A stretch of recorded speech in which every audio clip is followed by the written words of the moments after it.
Hi అండి. ఈరోజు మనము పాలు, పిండి, బెల్లం వేసిన ఆకాకరకాయ కూర ఎలా వండుకోవాలో చూద్దాము. ముందుగా బియ్యంలో కొన్ని పాలు వేసుకొని నానబెట్టుకుందాము. ఆకాకరకాయలని ఇలా ఉడకపెట్టుకుందాము. 5 మినిట్స్ ఉడకపెట్టుకుంటే సరిపోతుందండి. ఇలా ఫోర్క్ ఇచ్చుకుంటే స్మూత్‌గా దిగిపోతే ఆకాకరకాయలు ఉడికిపోయినట్టే. అవి చల్లారిన తర్వాత ముక్కలుగా కట్ చేసుకోవాలి. అందులో గింజలు తీసుకొని ముక్కలుగా కట్ చేసుకొని పెట్టుకోవాలి.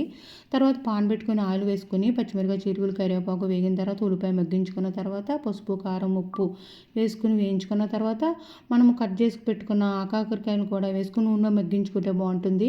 ఈ మధ్య లోపల ఈ మిశ్రమాన్ని బియ్యము, పాలు మిశ్రమాన్ని మెత్తగా ఆడుకుని ఒక స్పూన్ బెల్లం కలుపుకుందాము. బెల్లం వేసుకోకపోయినా చాలా బాగుంటుంది. ఇందులో వాటర్ వేసుకుని 5 మినిట్స్ మగ్గించుకున్న తర్వాత ముందుగా ఆడుకున్న మనం బియ్యం, పాలు, బెల్లం వేసిన మిశ్రమాన్ని కలుపుకుంటే ఫైనల్గా కొత్తిమీర వేసుకుంటే ఎంతో టేస్టీ పాలు, పిండి, బెల్లం వేసిన కూర ఆకాకరకాయ కూర రెడీ. చాలా చాలా బాగుంటుంది.